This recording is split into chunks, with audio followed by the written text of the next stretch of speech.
রাধার মৃত্যু কিভাবে হয়েছিল, কেনই বা কৃষ্ণ ভেঙেছিলেন তার বাঁশি?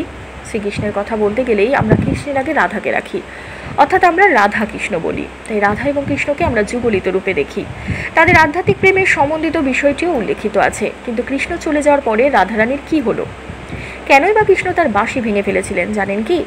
শ্রীকৃষ্ণের কাছে দুটি জিনিস সবচেয়ে প্রিয় ছিল, যেটা হলো বাঁশি এবং রাধা। আর শ্রীকৃষ্ণের এই বাঁশির শব্দ শুনেই রাধা শ্রীকৃষ্ণের প্রতি আকৃষ্ট হয়ে চলে আসতেন। আর এই কারণেই শ্রীকৃষ্ণ তার বাঁশিটিকে সবসময় নিজের কাছেই রাখতেন। তাই শ্রীকৃষ্ণ ও রাধার প্রেমের প্রতীক হিসাবে গণ্য করা হয় শ্রীকৃষ্ণের বাঁশিটিকেই। রাধারানীর মৃত্যু হয়েছিল নাকি হয়নি এবং মৃত্যু হলো কিভাবে হয়েছিল, এই নিয়ে রয়েছে নানান মতামত। আর এই সব মতামতের মধ্যে একটি হলো, যখন শ্রীকৃষ্ণ ও বলরামকে মামা কংস আমন্ত্রিত করেছিলেন, তখন শ্রীকৃষ্ণ রাধা থেকে প্রথমবারের জন্য আলাদা হয়েছিলেন।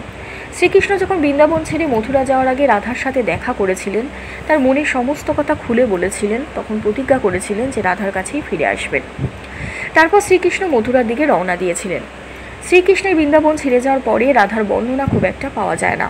কিন্তু কৃষ্ণের বৃন্দাবন ছেড়ে যাওয়ার আগে রাধার সঙ্গে যখন শেষবারের মতো দেখা হয়েছিল, তখন রাধা বলেছিলেন যে যদিও শ্রীকৃষ্ণ তার কাছ থেকে বহু দূরে চলে যাচ্ছেন, তবু কৃষ্ণ তার হৃদয়ে সর্বদাই বিরাজমান থাকবেন। এরপরে শ্রীকৃষ্ণ মথুরায় গিয়ে তার মামা কংস এবং অন্যান্য দানবদের হত্যা করেন।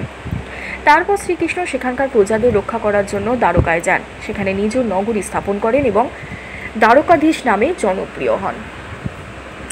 শ্রীকৃষ্ণের বৃন্দাবন ছাড়ার পর রাধা আয়ান ঘোষের স্ত্রী হওয়ায় তার স্ত্রী ধর্ম নিষ্ঠার সাথে পালন করেন। কিন্তু রাধার হৃদয় সবসময় কৃষ্ণের জন্যই সমর্পিত ছিল। রাধারানীর স্ত্রী হিসাবে যা দায়িত্ব কর্তব্য ছিল সব নিষ্ঠার সাথে পালন করেন এবং রাধারানী সব দায়িত্ব থেকে মুক্তি পাওয়ার পর তিনি শেষবারের মতো কৃষ্ণের সাথে দেখা করতে গিয়েছিলেন।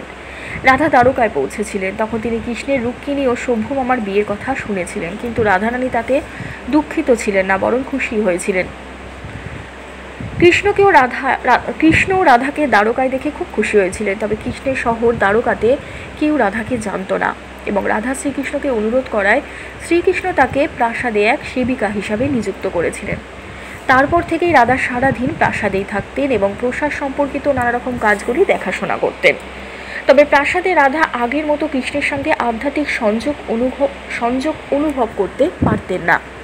তাই ভেবেছিলেন যে প্রাসাদ থেকে তিনি দূরে চলে গেলে শ্রীকৃষ্ণের সাথে গভীর ঘনিষ্ঠ সম্পর্ক স্থাপন করতে পারবেন। রাধারানী প্রাসাদ থেকে দূরে চলে যাওয়ার সিদ্ধান্ত নিয়েছিলেন, তবে কোথায় যাচ্ছিলেন তা তিনি নিজে জানতেন না। কিন্তু ভগবান শ্রীকৃষ্ণ জানতেন। রাধারানী যখন সম্পূর্ণ একাকী এবং দুর্বল হয়ে পড়েন, তখন তার শেষ সময় তার সামনে ভগবান কৃষ্ণ এসেছিলেন। তারপর ভগবান শ্রীকৃষ্ণ রাধাকে বলেন যেন রাধা তার কাছে কিছু দাবি করেন। তখন রাধা শ্রীকৃষ্ণকে অনুরোধ করেন যে তিনি শ্রীকৃষ্ণকে বাঁশি বাজানো অবস্থায় দেখতে চান। তাই শ্রীকৃষ্ণ রাধার কথা রাখতে তার বাঁশি বের করেন এবং মধুরভাবে বাজাতে শুরু করেন। তারপর থেকে কৃষ্ণ দিনরাত বাঁশি বাজাতে থাকেন, যতক্ষণ পর্যন্ত না রাধা তার দেহ ত্যাগ করে আধ্যাত্মিক রূপ ধারণ করে কৃষ্ণের সাথে বিলীন না হয়ে যান। বাঁশির শব্দ শুনে রাধা তার দেহকে ত্যাগ করে দেন। আর তাই রাধার মৃত্যু সহ্য করতে না পেরে তাদের প্রেমের প্রতীকী হিসাবে বাঁশিটিকে ভেঙে ফেলেছিলেন। ধন্যবাদ।